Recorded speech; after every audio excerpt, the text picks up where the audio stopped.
নমস্কাৰ আজি হৈছে 9 ছেপ্টেম্বৰ সন্ধিয়াৰ কেইবাটাও গুৰুত্বপূৰ্ণ খবৰ এই মুহূৰ্তত জনাইছো আমাৰ প্ৰথমটো খুবেই গুৰুত্বপূৰ্ণ খবৰ জব কাৰ্ড থকা সকলৰ বাবে আহিছে এটা ভাল খবৰ আপোনাৰ যদি 18 বছৰ হৈছে তেন্তে আপোনাৰ বাবে এটা জৰুৰী খবৰ 18 বা তাতকৈ অধিক বছৰ বয়সৰ লোকে শীঘ্ৰে গাঁও পঞ্চায়তত যোগাযোগ কৰক লাভ কৰিব টকা 15 দিনৰ ভিতৰতে লাভ কৰিব আপোনালোকে টকা বেংক একাউণ্টৰ জৰিয়তে কাম কৰা 15 দিনৰ ভিতৰত প্ৰতিদিনে 238 টকা কৈ লাভ কৰিব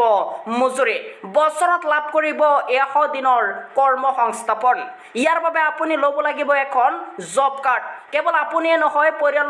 প্ৰতিগৰাকী প্ৰাপ্তবয়স্ক ব্যক্তিয়ে এই জব কাৰ্ডত অন্তৰ্ভুক্ত হ'ব পাৰিব কেন্দ্ৰীয় চৰকাৰৰ সহযোগত ৰাজ্য চৰকাৰে এক বিশেষ আঁচনি মুকলি কৰিছে এই মুহূৰ্তত জনাইছো আমাৰ দ্বিতীয় নম্বৰ খবৰটোলৈ আমাৰ দ্বিতীয় নম্বৰ খবৰতে আছে ডাঙৰ খবৰ 1 অক্টোবৰলৈকে ৰাজ্যত অব্যাহত থাকিব লোড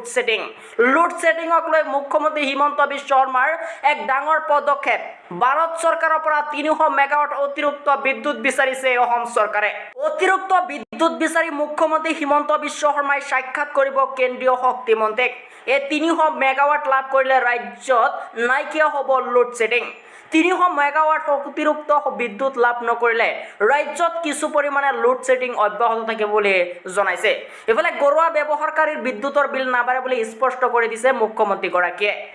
এই মুহূৰ্তত জনাইছো আমাৰ তৃতীয় নম্বৰ খবৰটোলৈ আমাৰ তৃতীয় নম্বৰ খবৰতে আছে ডাঙৰ খবৰ নিবনুৱা যুৱক যুৱতীৰ বাবে এটা ভাল খবৰ অক্টোবৰ মাহৰ ভিতৰতে লাখ লাখ যুৱ প্ৰজন্মক সংস্থাপন দিব এবাৰ অসম চৰকাৰে 2 লাখ নিবনুৱা যুৱক যুৱতীক কৰ্মসংস্থাপনৰ বাবে নতুন আঁচনি মুকলি কৰিব অসম চৰকাৰে অক্টোবৰ মাহৰ ভিতৰতে নতুন আঁচনি মুকলি কৰাৰ কথা ঘোষণা কৰিছে এবাৰ মুখ্যমন্ত্ৰীগৰাকীয়ে ITI ফিচাৰী পাছ কৰা যুৱক যুৱতীক খুকীয়াকৈ কৰ্মসংস্থাপনৰ বাবে বাট মুকলি কৰিব চৰকাৰে ইঞ্জিনিয়াৰিং পাছ কৰি চৰকাৰী চাকৰি কৰিব নিবিচাৰা সকলৰো সংস্থাপনৰ বাট মুকলি কৰিব এবাৰ অসম চৰকাৰে অৰ্হতাৰ ওপৰত ভিত্তি কৰি সংস্থাপন প্ৰদানৰ চিন্তা চৰ্চা এবাৰ হিমন্ত বিশ্ব শৰ্মাৰ চৰকাৰখনৰ অধ্যয়ন সমাপ্ত কৰি যুৱ প্ৰজন্মক সংস্থাপন দিবলৈ মুকলি কৰা হ'ব এবাৰ নতুন আঁচনি নিৰ্মাণৰ বাবে এটা দক্ষ টিম গঠন কৰিব অসম চৰকাৰে অৰ্থাৎ ৰাজ্য চৰকাৰে